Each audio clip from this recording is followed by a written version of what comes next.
Khomeini rebuffed all America's efforts to get the hostages released.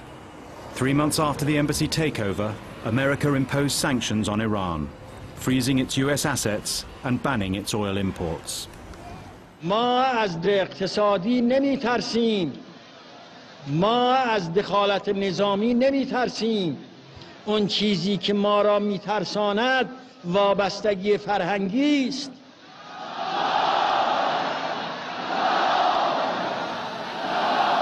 They had 2 or 3 different interrogations teams that worked me over. I was beaten, I was hung by my wrists, marched into trees, and of course with a blindfold on. They'd tie me up like a pretzel and come in about every 15 minutes, give me a couple of good swift kicks, pull me to my feet, and ask me a bunch of stupid questions.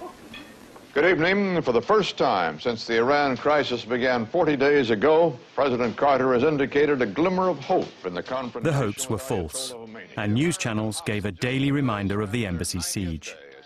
The Shah finished his medical treatment and left America, but Khomeini still refused to release the hostages. It was seen around the world as an America no longer capable of dealing with her real problems. It humbled the administration in dealing with problems at home.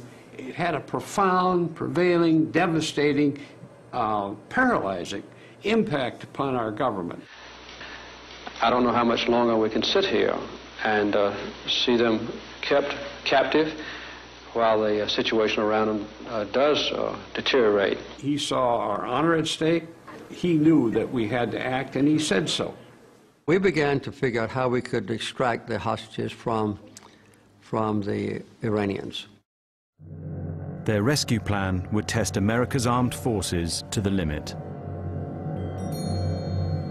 It required 14 aircraft to cross hundreds of miles of Iran.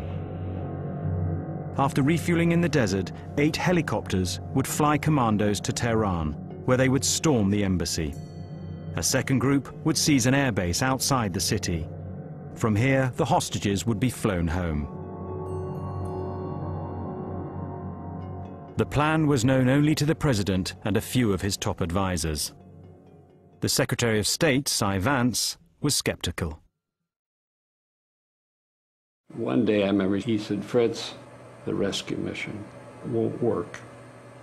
And I said, "Cy, how can you say that?" He said, "I say it because I was on the Armed Services Committee staff for years. I was over in the Defense Department for years. I've been around them a lot. This will not work." When the Secretary of State was out of town, Carter summoned his top advisors. We decided to have a national security meeting. Vance was in Miami. Warren Christopher was his representative. The president turned to me and asked me to review the diplomatic options. Of course, the meeting had taken me totally by surprise. The subject was so secret that Secretary Vance had never been able to share with me the possibility of a rescue. And so I just dug into the back of my head and tried to review what the diplomatic options were at the present time. All the principals, including myself, recommended that we proceed, that the diplomatic and other options were not working. And we voted unanimously to proceed with the rescue mission. To get the commandos in and all 52 hostages out required 6 helicopters. For safety, they sent 8.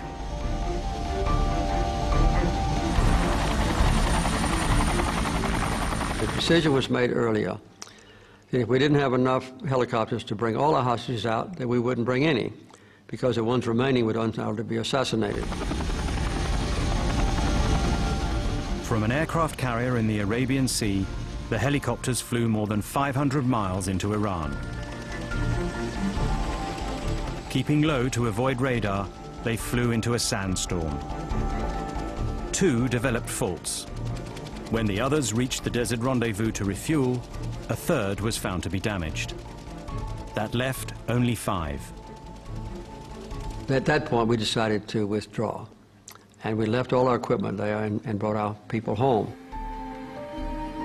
As they took off to leave, a helicopter collided with the refueling aircraft. The president was immediately informed. I was with the president when we got the call, and the president said, have there been lives lost? And I saw his face turn white, and he said, I feared that. 5 airmen and 3 commandos died in the crash. A human tragedy, and in election year, a political disaster. Congress still knew nothing about the mission. It was the Vice President's job to inform its leaders before they heard the morning news. You can imagine those very painful conversations. Awakened from a dead sleep, being told this, and you say, what are we doing? Where? When? How did we get into this? What do you mean lives lost? I went on television the next morning, beginning at 6 o'clock, I believe, to tell the American people what happened, and it was all my fault. It was my decision to attempt the rescue operation. It was my decision to cancel it when problems developed in the placement of our rescue team for a future rescue operation. The responsibility is fully my own. کی این هلیکوپترهای آقای کارتر را ساقط کرد؟ ما ساقط کردیم؟ خدا ساقط کرد. Although Khomeini crowed, the Islamic Republic's own armed forces were in disarray. Carter's sanctions stopped them obtaining spare parts. The Shah's generals had fled or been executed. Saddam Hussein saw an opportunity. خدمت ایشون عرض کردم همیشه صدام داره زمزمه جنگ میکنه و او قرارداد الجزایر رو پاره کرده اینا بنابراین هر چه زودتر جلوی ایمانا گرفته بشه. The Islamic Republic was surrounded by hostile states. To protect itself, it needed sanctions lifted. Khomeini was persuaded to open talks with America. His negotiator met President Carter's on neutral ground in West Germany. ما قدم می‌زدیم در باغ کاخ مهمان سرای وزارت خارجه بن که خبر دادن که دوستان آمدن. وقتی من آمدم آقای کریستوفر از رو اومد من در قیافش تعجب رو می‌دیدم. I was really quite surprised. He was a very good-looking, dapper man in a sport coat and flannel slacks, and so he looked very Americanized. بعد از صحبت‌های اولیه و معارفه اولیه که بینمون صورت گرفت شرط رو من عنوان کردم. یکی اینکه بازگردوندن دارایی‌های مسدود شده ایران و اموالی که یعنی تنخواهی که بر اساسش دولت پنتاگون تجهیزات نظامی به ایران فروخته بود. With respect to the funds that we had frozen in the United States, I told him we had about $5.5 billion frozen and we're prepared to assemble those assets and return them to Iran. دو موردش رو خیلی تونستیم امروز به نتیجه برسیم. On day 2, they ran into their only sticking point, the Shah's personal fortune deposited in American banks. استدلال من به آقای کریستوفر این بود که اولا این رقم درآمد معقول یک فردی نیست، من زمامدار که پولی جای پسنداز کرده باشه. این رقم نزدیک به 20 میلیارد اموال منقول و غیر منقول، اینها خب تصاحبش غیر قانونی و غیر شرعی است. I said, look, we have a real problem there. Under our constitution, we simply can't give back assets that are claimed by others. آقای کریستوفر گفت من اینا رو به واشنگتن منتقل میکنم و در جلسه بعدی که خواهیم داشت مسئله رو پی میگیریم. دیگه اصلا خداحافظی کردیم بعد از 5-6 ساعت گفتگو. It was September 22nd, 1980.